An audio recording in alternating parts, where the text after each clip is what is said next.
The Carol Rogers Show, starring Carol Rogers. Hello out there. I'm still Carol Rogers, and this is still the Carol Rogers Show. Today, I have a guest, and I'm going to have a great time. You're going to have a great time. This man loves to talk, and he's got a lot of junk in his trunk. Yes, he does.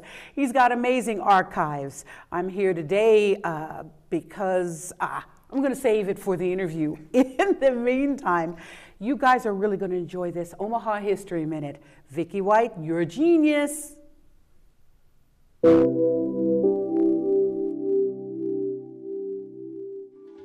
If you Google the name Ricketts, you'll probably see information about the new governor of Nebraska. But long before Governor Pete Ricketts took office, there was another Ricketts in Nebraska who not only held a state office, but who was also a trailblazer. Matthew Oliver Ricketts was born into slavery in Kentucky in 1858. And after the Civil War, his family moved to Missouri, where Ricketts earned a degree from the Lincoln Institute in 1876. In 1880, Ricketts enrolled into the Omaha Medical College, which is now the University of Nebraska Medical Center. Ricketts was the first African American to graduate from the college. Soon after graduating with honors in 1884, Dr. Matthew Ricketts opened his own medical office in Omaha, becoming the first African American in Omaha to do so. Dr. Ricketts became a popular leader in Omaha's African American community, and in 1892, Republican Dr. Ricketts was elected to the Nebraska legislature, becoming Nebraska's first African American state senator. In Matthew Ricketts' 4 years in office, he made major contributions to Nebraska's present-day laws.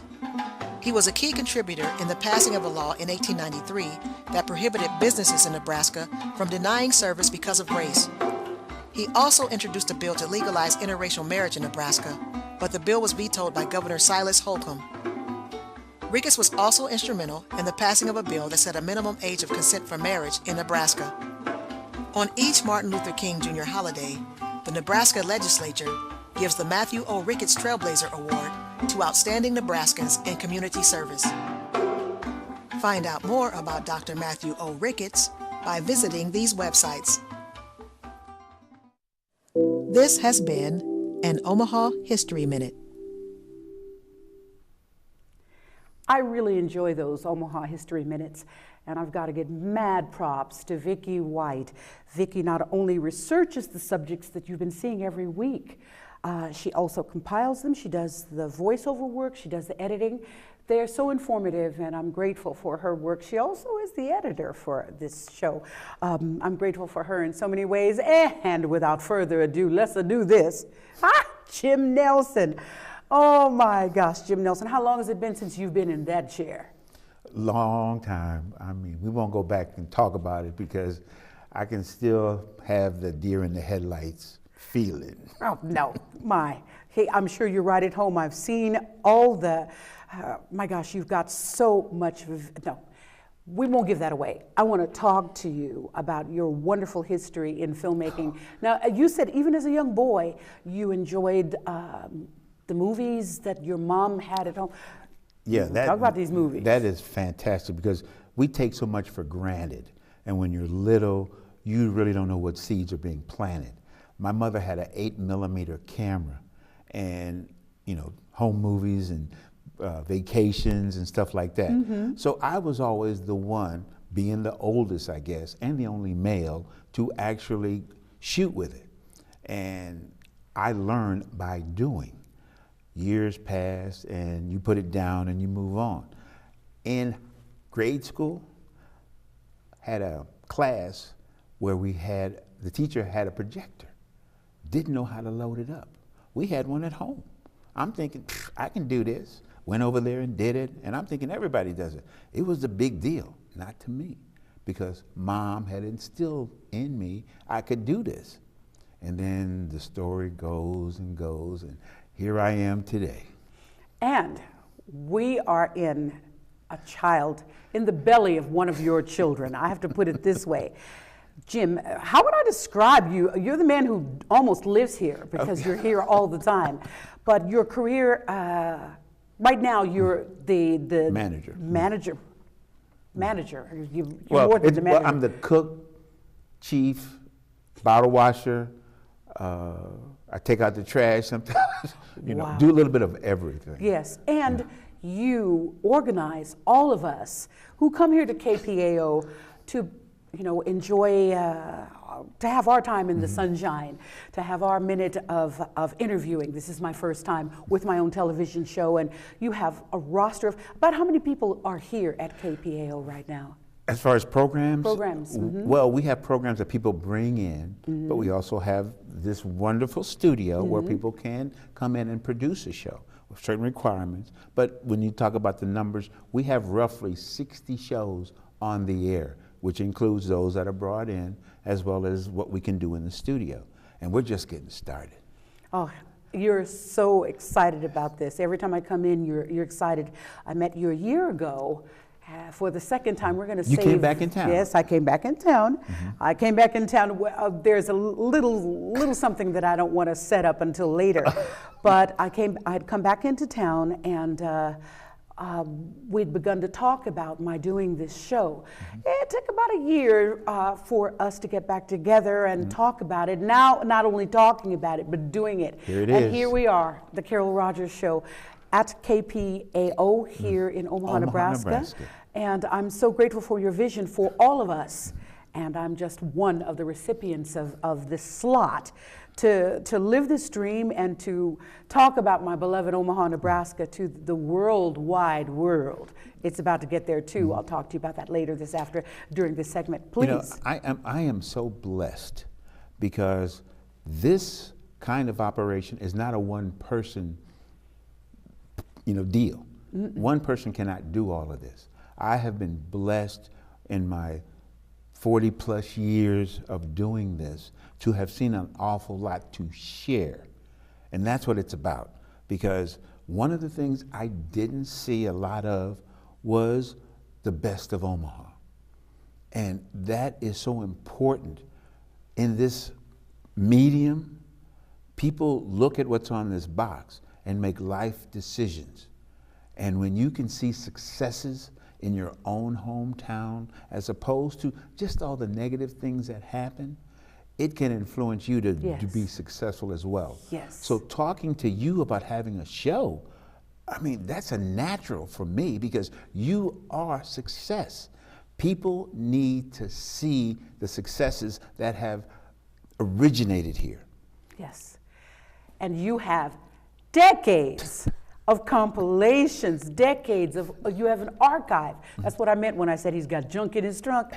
It's not junk. You have been collecting, not filming.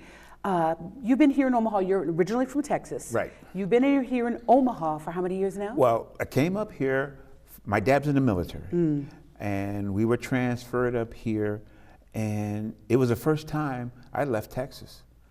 And I saw snow on TV. I didn't see it in the real deal. And welcome to Omaha, exactly. Yes. This was not something you could turn the channel and it was gone. And so you came up ready to do this? No, I had no idea. I wasn't, unfortunately, individuals get stereotyped based on certain things. I was supposed to be an athlete. I couldn't spell athlete. I don't believe that. So, I don't believe that. I was instituted into a sport I never heard of. I was a wrestler. Now, does that make any sense? Me being a wrestler? No, it doesn't make any sense at all.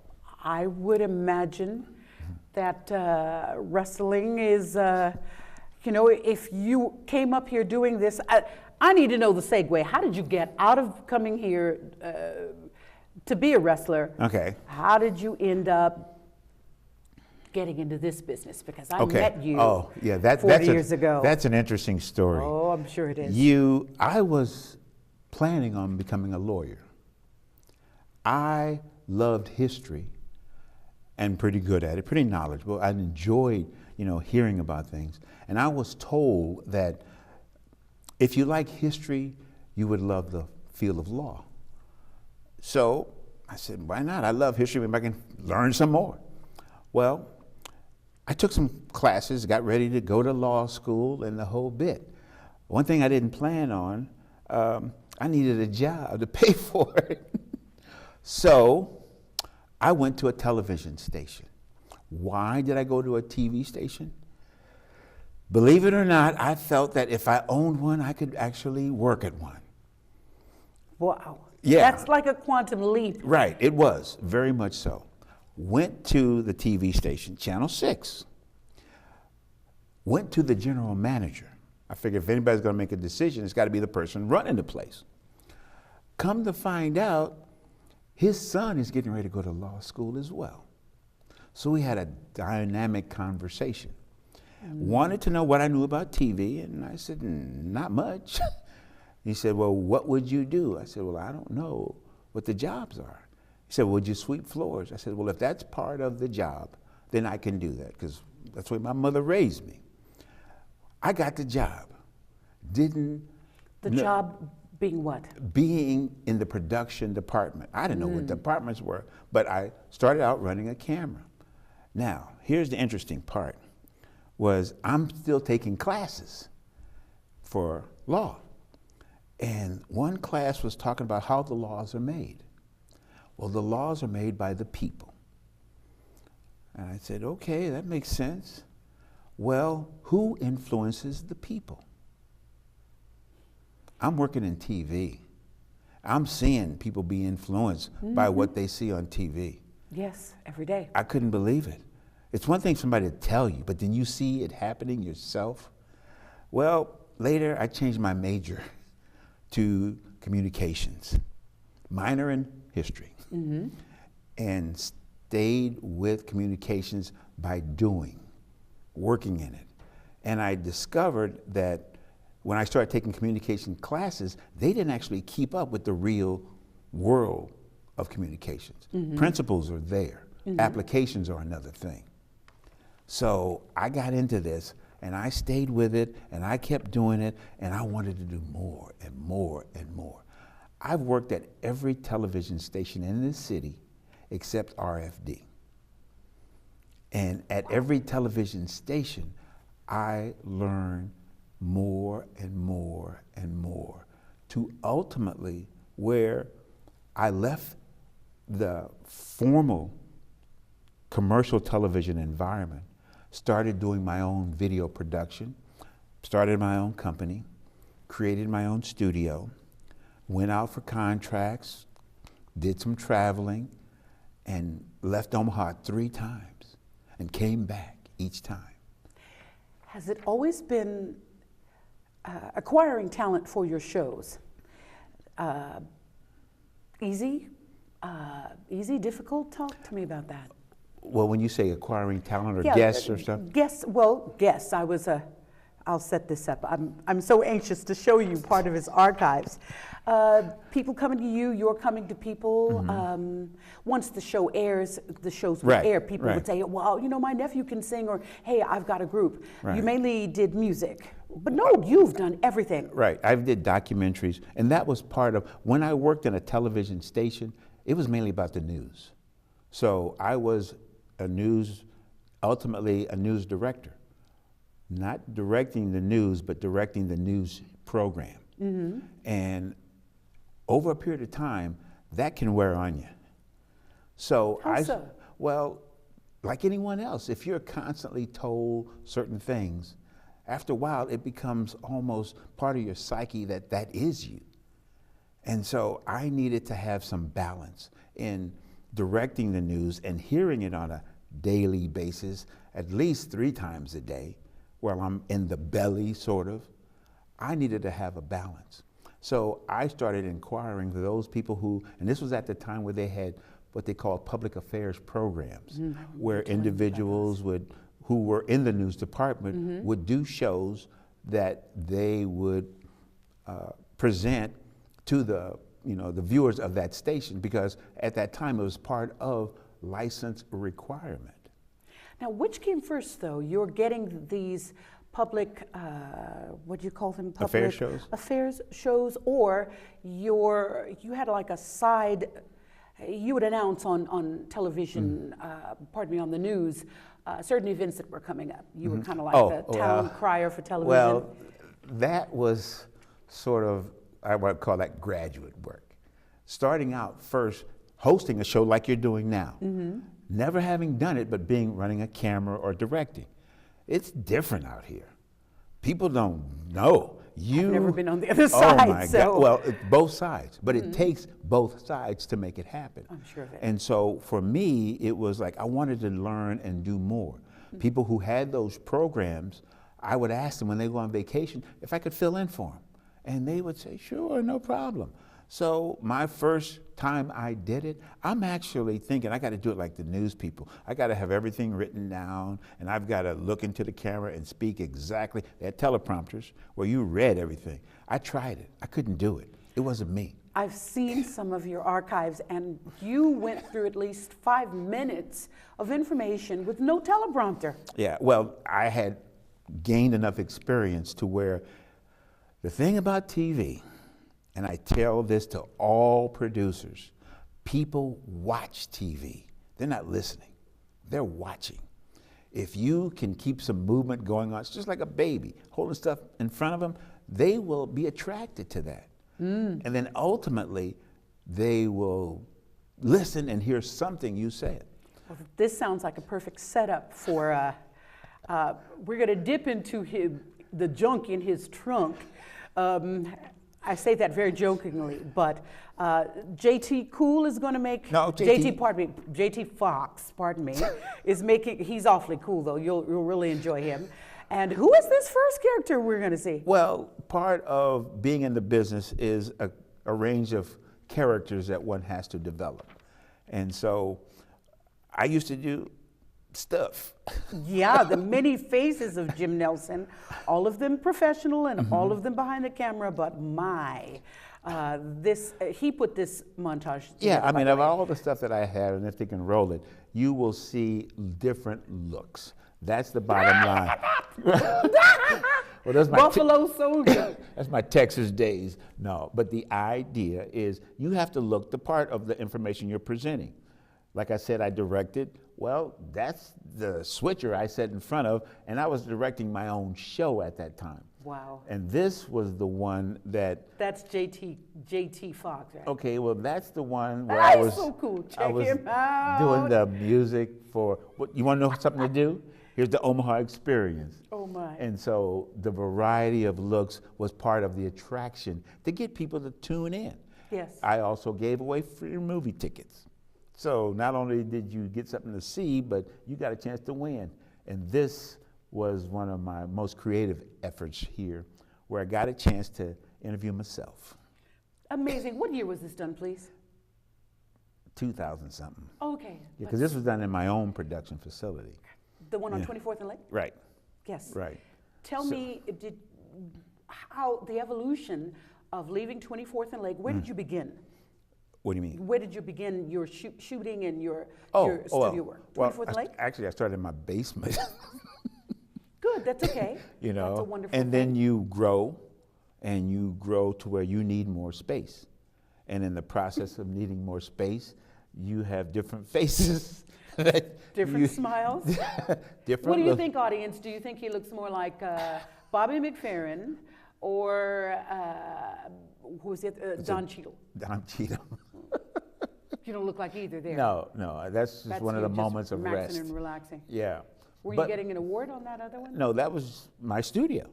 You know, Now that the one you that know I from- built. The first time I got involved with creating something like this, where we are now, it was like what I had done over at 24th and Lake was a precursor to this actually happening. And Now, I they had used no to call this idea. place your job, Cox. How did it change from Cox to KPA? Well, the city. The city. The city always had a relationship with Cox in regards to the public access, community access, government access, and educational access. Every 10 years, they negotiate the contract as to Gotcha. who's going to do it. The last year that the contract came up, they decided Cox, they didn't want to do it anymore. So it was up to the city to make a decision as to whether they were going to continue public access. So it was a matter of auspices. Who's Right. Who's in control of Jim's Well, baby? Well, it's not so much my baby. this is your baby. I am. You love this, Jim. I love it. There's no doubt about it. I love every it. aspect of it. You know, and I hope to share it with more people, because this is just the beginning. What's possible, especially with social media now, it's just unbelievable. You know, I got a chance to meet a lot of people, including you. So when I was back at the station and I got a chance to do other things outside of the news, it was like, oh, I got to jump on this. I was doing music videos before there was an MTV with local people like yourself. So the opportunity to not only do that, not with the idea that, oh, I'm going to do this for a living, go do music videos, wasn't the case, because this was local. This is about what's happening in Omaha. And there's a lot of good things happening here. And unless the people have an opportunity to share as well as be a part of the presentation, we really miss out. Well, this is what you give us to do here at KPAO. I understand, you know, just the variety of people who are coming in to submit their work to you, and you're airing it. What's the name of the lady with the psychic show? She was in the World Herald just recently. Right. Yeah, Right. And Omaha Unveiled with Jess Coleman.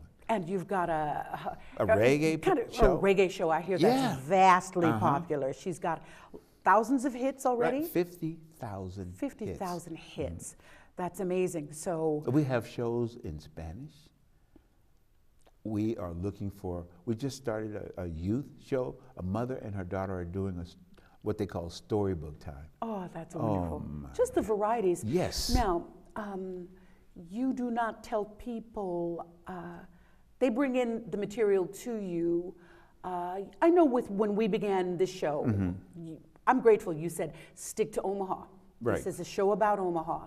And so you kind of gave me the guidelines as to what I should do, but you leave our creativity. Everyone has it. They Yes, we just do. need the opportunity to display it and display it in a manner that people are attracted to it. That's absolutely amazing. I'm still kind of trying to recover from JT Fox. J stands for Jimmy. and T stands for and then who Now, I named- have to tell you, that happened in college. Okay, some fellows from the East Coast, because while I was in school, I did some writing for the yearbook, and I actually set up a record store in college at UNO. You have been so enterprising. It was just amazing to be able to do those things. And I think that's what people need to have more experience and belief in themselves that they can do. Well, I knew that you called my mother 40 years ago. I'm okay with the numbers. 40 years ago in Something like that. No, it's Yeah. okay. No. I remember very, very well because I just gotten back into the country, and my mother said, "Hey, let's do a TV show. I've been asked to come to do a TV show." So we ran through the song that we were going to do, and came to Black on Black. That was the name of the show, and we were doing a segment for it. You have so many artists that who I know, who I've worked with even here in Omaha on Right. that. And so this And I saved the clip. You did. I saved And that when I clip. came in a year ago, you showed it to me. I wept over it. And then little did I know, a year later, I'd have you in the hot seat. And 40 years now, payback is a booger bear, isn't it? Because you pulled me off to Black on Black on the spot, and I fulfilled, happily, my mother and I fulfilled this. that Gene was- Rogers and Carol Rogers, August of 20 years ago. Do the math. Oh, it's okay. And But it's a moment. priceless. It's It's exactly, priceless. yes. It's priceless. Yeah. And without further ado, you have to take a look at this. This precious piece from his archives. It's me and my mom doing God Bless the Child in our own way. And it's Thank the you. Carol Rogers. Oh gosh, Thank no, you. thank you so much. It's because of you that I'm here. Thank you so very much. Enjoy this. Me and my mom.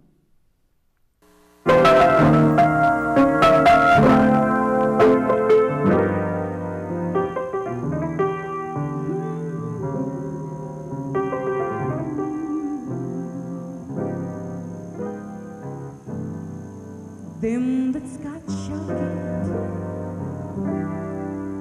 them that's not shall lose. So the Bible says, and it still is news. You know your mama may have, and papa may have, but God bless the child that's got his own. And the strong seem to get more, while the weak ones fail. Empty pockets don't even make the grave. And mama may have, and papa may have, but God bless the child that's got his own. Yeah, that's got his own.